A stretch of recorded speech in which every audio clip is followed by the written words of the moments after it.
when you're sending an email and you're terminating someone who has been someone's best friend for 10 years in a company, it really sets the tone of people being disposable. And I don't think you can create culture that way. I think if you terminate people without understanding color and context, you're really negatively impacting your community and your family. The other front that I think is really important is gratitude to your prior employer. And most people, when they're displaced by their prior employer, they're just super angry. No, man, you gotta show gratitude. Like, what did you learn at your prior company? I hear these horror stories sometimes. Somebody's been with the company 10 years and it says, go check your email. What are some of the consequences that can happen if we take a more transactional approach to a transition like this? What's happening is that we've sort of desensitized ourselves to humans. We are not taking into account like their own personal journeys and their life story. When you terminate someone without deep empathy, you're putting the company at risk, but you're also putting the family at risk.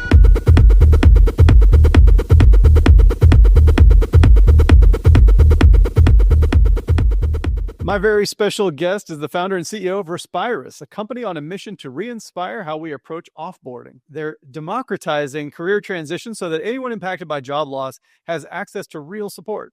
Respirus' mission is to make sure no one experiences transitions alone. He is Angel Cruzado. Welcome to the show, Angel. Hey, thanks for having me. Really happy to be here. I'm so excited to have this conversation. I can't think of a more important topic than what we're going to be talking about today, but I thought I'd get started with this. I'm always interested in founders' origin stories. Yes. So maybe you just tell a little bit about what did you experience or what sort of things were happening? What opportunity did you see in the market to have led you to create Respirus? Yeah, so I've been doing outplacement assistance for decades.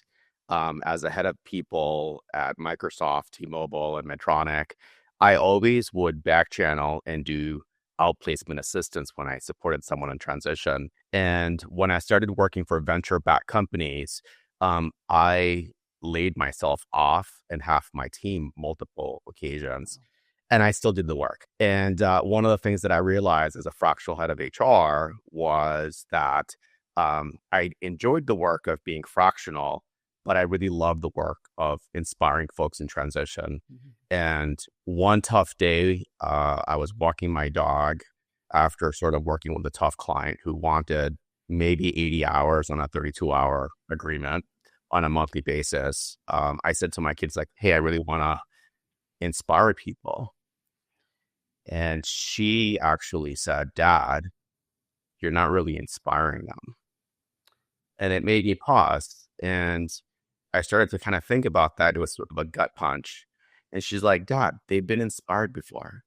You're re-inspiring them. And that's different.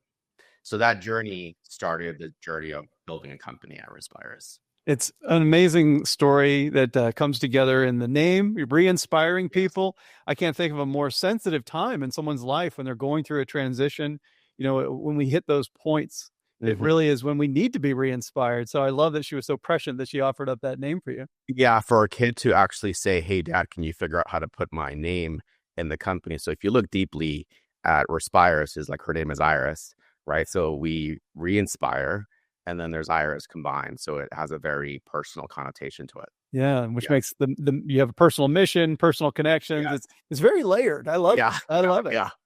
Definitely. But I wonder if we'll change our attention a little bit to the individual who's impacted, shift it to their point of view. Tell me a little bit about how are layoffs, is that experience playing out for most people today when it happens? Yeah, usually when a layoff occurs, first I want to sort of like back up the word layoff, right? Mm-hmm. So most companies make a lot of transitions. And so what that means is that they do outsourcing. They have redundancies, there's mergers and acquisitions, there's divestitures, they're losing a customer, there's technology shifts, there are political shifts.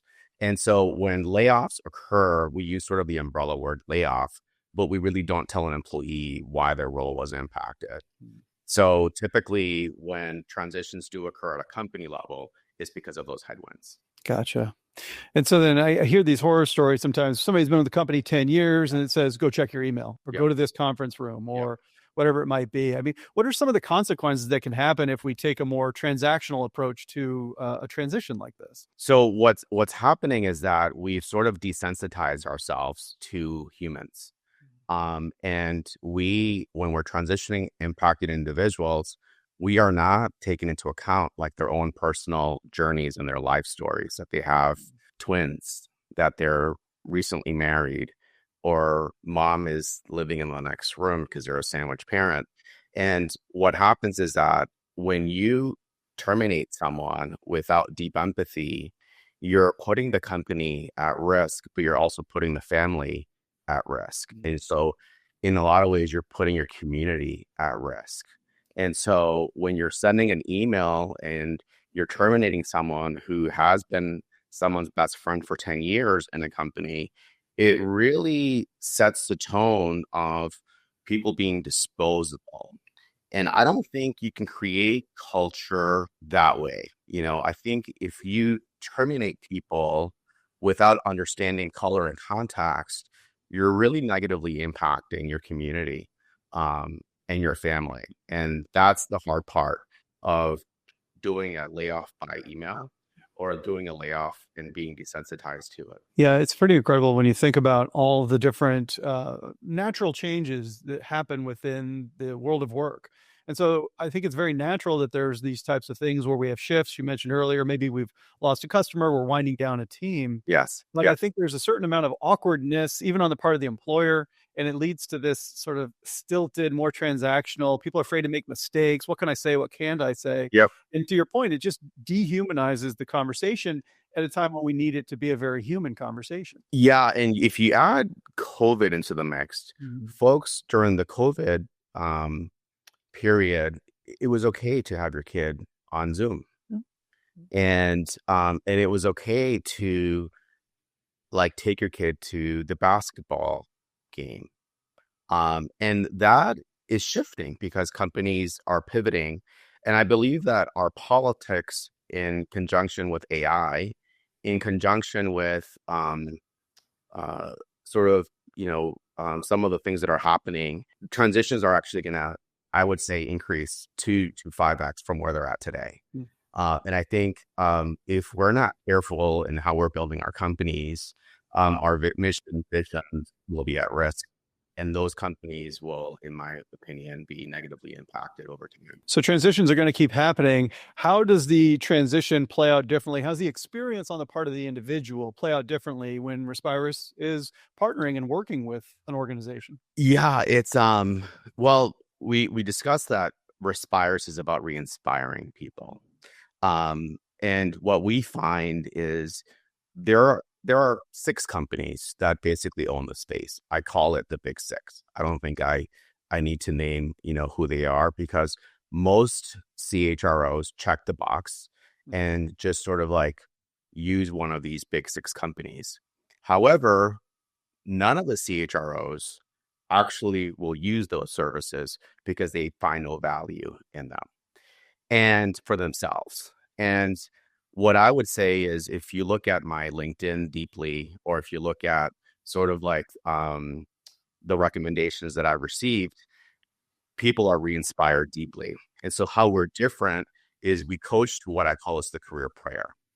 And I know that those 2 words are either, you're in 2 camps. It's either magnetic or radioactive. There's nothing in between. But when we think of the career prayer, it's your ability to articulate to your network that you are in transition. However, what happens is that most people, when they're impacted, they go straight to the resume or they go straight to LinkedIn. And what we do at Respires is we actually go super old school. We actually want to engage at that deep empathy level and really understand the individual at the most human level. So tell me about you. How old are you? Like, where do you live? Single, household, dual household? Do you have a partner? Gay, straight, black, white, interracial? How many kids do you have? 2 years before your kids go to college, that your life is going to change at home. And what happens is that most people don't even think about that fundamental aspect of their lives when they're in that transition. And so how we're different is that we start with deep empathy. So our job search coaches are focused at a deep empathy level to really understand the human. The second aspect of that is then we move towards purpose. Now, when we think of purpose and when we think of career prayer, you're like, well, what does that mean? Well, purpose is your ability to share what you're trying to do. And so when we think of the career prayer, it's a journey of having deep empathy, purpose, resume, LinkedIn, and then you're ready to receive through this concept of the career prayer. Now, I know that when you think of the career prayer, people are kind of don't know what that means and they have a reaction. And what I would say is when you take a yoga class, you set intention. And that's a 75-minute time-bound commitment. If you are ahead of people, you typically have OKR, rocks, or goal setting. And that's typically a 3-month commitment. If you're at the end of the year, it's New Year's resolution, or what specifically did you accomplish over the past year? If you think about you want to file a complaint against someone or an organization, the U.S. District Court judge is going to say, what is your prayer for relief? And it's all time bound because a prayer for relief in U.S. District Court is usually an 18-month to 24-month exercise. So when we think of these time bound commitments of 75 minutes, 3 months, 1 year, 2.5 years, what is it that you would like to do over the next 2 to 5 years? And that is your ability to activate. You can share your career prayer with your network because at that point, you're reminding people that they know people. And if you can share your journey and your path with me in a way that I am inspired by you, I will actually help you find your next gig. However, we as humans actually forget that people know people. Most people will walk around conferences or events and they'll grab someone's LinkedIn with no purpose. And all these individuals are dormant. And what we're trying to do is at the most human level, when we think of people's network, I want to remind you that you knew someone when you were in college. You had a roommate, your first internship. Maybe you went to your buddy's bachelor party and you saved him from doing something that he shouldn't be doing, right? From whether it's you played tennis in high school or college, or you played pickleball today. All these individuals are there to support you if you allow them to support you. And so the difference between us and the Big Six is that our coaches, they all have full-time jobs. This is their side hustle. They do it because they want to add value to the community. And so our work and our purpose as a company is, yes, phase one is really about helping companies and supporting those transitions. But long term, we want to focus on transitions between veterans to the private sector. We want to focus on underemployment or unemployment to the private sector, or we want to focus on recently released incarcerated to the private sector, right? So we're a company that's focused on transitions. And I think that fundamentally, in a long-winded way, it's kind of like what we're trying to do. Yeah, it's incredible when you think about how it's a 180 view from what we had talked about before, which was a much more transactional approach to a transition, where we're trying to make sure we check all the right boxes, we say the right things, stick to the script, all these kinds of things. And you're coming in and completely turning that on its head by saying, let's have that deep empathy that you shared. Let's really remind ourselves about the very human nature of what it takes to approach this transition. And I love the example of LinkedIn because there are real relationships in there, but they kind of get buried. Yes. Maybe if somebody's not active on LinkedIn, but they were at my bachelor party, for example, then all of a sudden I'm like, I don't really think about that they're part of my network. So it's what are the most alive sort of real relationships in there? It sounds like you're helping surface that at a time when we really need to lean on people and accept their help if they have it to give. Yeah, it's leaning in on LinkedIn, which is your social network. But I think it's also leaning in on two fronts, is leaning into your home base. Have you showed gratitude in your transition? to the people that are actually supporting you on that transition. And most people actually just kind of forget because they're in the stages of grief. They're like, they're actually having a really hard time. The other front that I think is really important is gratitude to your prior employer. And most people, when they're displaced by their prior employer, they're just super angry. And our coaches were like, no, man, you got to show gratitude. Like, what did you learn at your prior company? Mm. And who did you work with? And so when someone can share to their network gratitude for their prior employer, gratitude to prior colleagues, share with them a picture of kind of where they're at in their lives today. Maybe they're bald, maybe they're a little bit chubby, or maybe they've lost tons of weight. Like it's just everyone looks incredibly different. But you do that in such a way that you're also sharing with me what you've been doing over the last 3 or 4 months in your transition. And then you actually let me know what you're trying to do next. Mm. If you can figure out how to do that effectively, that is, in our perspective, your career prayer. And because of that, you're able to activate someone's network. I love how you're bringing in sort of like the family element as well. Yes. I think a lot of times when we develop an issue in one part of our life, we tend to kind of point all our resources at that area so we can get that problem fixed. So if I have a job transition that I didn't ask for, now all of a sudden all my attention's like, I got to fix this right now, Yeah. polish up the resume, get out there, do the networking stuff. I gotta plug this hole. Meanwhile, you're not the only one who's kind of worried about what happens next. And Yes. when you withdraw from the family system that's there to support you and help you, then you're actually taking a bad situation and potentially making it worse. So I love the holistic view that you're taking to this again, very human transition and situation that this person finds themselves in. Yeah. I met with 3 CHROs yesterday, and I could tell when they, came over to meet with me, we did a learning circle, they were incredibly uncomfortable. Right. But then we start with that deep empathy component where I model to them exactly what I'd love to receive. And they start doing it, and it serves as an opportunity for us to really lean into what is actually happening in our personal and professional lives. And there were some instances that a couple of people, they swerved it, right? It went straight to their career and their resume or their LinkedIn or how they're struggling. And you could tell that the other two individuals that were present, observing this one individual who was swerving the question, she was losing their engagement. And it was like it was sort of an opportunity to course correct and give her the opportunity to say, well, tell me about your husband or your partner. And when she did that, she lit up and we lit up. And then we're like, well, how did you meet? And the person was doing some handiwork at her house. Right. So we ended up, because now we're like, okay, well, tell us about that journey and that story.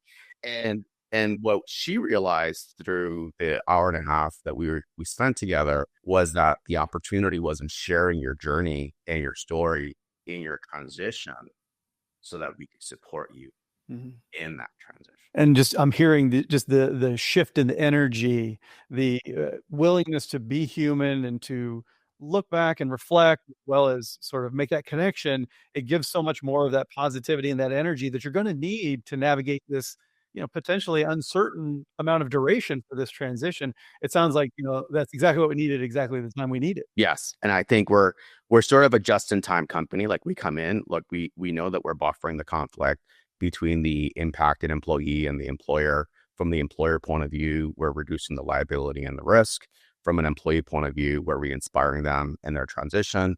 We're impacting the employee community. We're impacting that employee's family community. So it's literally like a win-win-win. And that's I think what I think the value in re-inspiring people. Yeah, this notion just keeps coming back to me about how holistic it is, how that deep empathy that you talked about. It's really impressive, and it lands very well in the sense of thinking about how I always talk about we need to rehumanize our workplaces. I had never thought as much about the specific time frame when we really need that rehumanization more than ever, and you're out there doing it. It's incredible. Yeah, it's I would say that we are innovating and the last mile of the employee life cycle. Wow.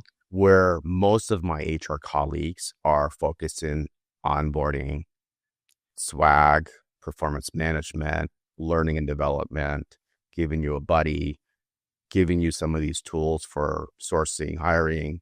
But I think we need to do in the HR community, I think we need to do a better job at supporting people in transition, especially when we know our government is creating those transitions. And we need to really kind of look deeply within ourselves of the people that are impacted, and through no fault of their own, they've lost their jobs. And in many companies, we're making these pivots because the technology is shifting. We need to bring jobs into the United States, or maybe we're outsourcing, or maybe there's mergers and acquisition, or maybe we're divesting, or maybe we acquired a new company. There's a lot of transitioning happening, right? But how do we do that? And how do we not just check the box? How do we actually lean in to the transition and be okay with having alumni and knowing that there's an opportunity for those alumni to kind of come back to our companies in a different way with different experiences. Yeah, I love that you're making the point that transitions are natural. There's things that change in the marketplace and all the different spectrums. And we need to also embrace our natural humanity at exactly that time. It's really important work that you're doing, Angel. It's unbelievable. But I want to transition us, if I can, to something that's completely not important, but something I love to do with my guests, which is to ask a trivia question. I happen to have a trivia question here for us. And it was prepared for me. And so I have no idea what the question is or the answer, but you and I are going to be a team. We're going to try to get it right. Okay, let's do it. Do this with guests. It almost never works out, but yeah, we're going to try. So no pressure at all whatsoever. So here's the question. It says that your LinkedIn certifications tell me that you are a certified 200-hour yoga teacher, having received your training from YogaWorks in May 2012. Which is Yeah. So this trivia question for us: which city is known as the yoga capital of the world? I got a multiple choice for us here. Due to its long history of yoga practice and its role as a global hub for yoga tourism, is it A, Varanasi, B, Rishikesh, C, Ujjain, or D, Dharamsala? I have no idea. Oh yeah, you might be on your own. I guess. What was the third one? The third one was Ujjain. I don't know why I want to go with that. We'll go. See, yeah. I kind of go with that one. Absolutely. Yeah. Audience, if you're playing along at home, lock in your answer. The correct answer turns out was B, which is Rishikesh. So, hey, we all learned something new. I'll tell you. 200 hours of yoga. That's incredible. Incredible. Yes, thank you. Yeah. Wow. Well, I'm going to ask you the most important question, of course, which is, Angel, where can my listeners go to learn more about you and about Respirus? Yeah, I think they could email me directly, right? So that's angel.cruzado@respirus.com. They can join me on LinkedIn and be part of that dialogue and community, or they can just reach out, go to the website at respirus.com. All right, listeners, I'm going to have those links for you in the show notes. You're only one click away from learning all about Angel and the great work that he's doing over at Respirus. Angel, thanks so much for being with us today. Really appreciate it. Thank you.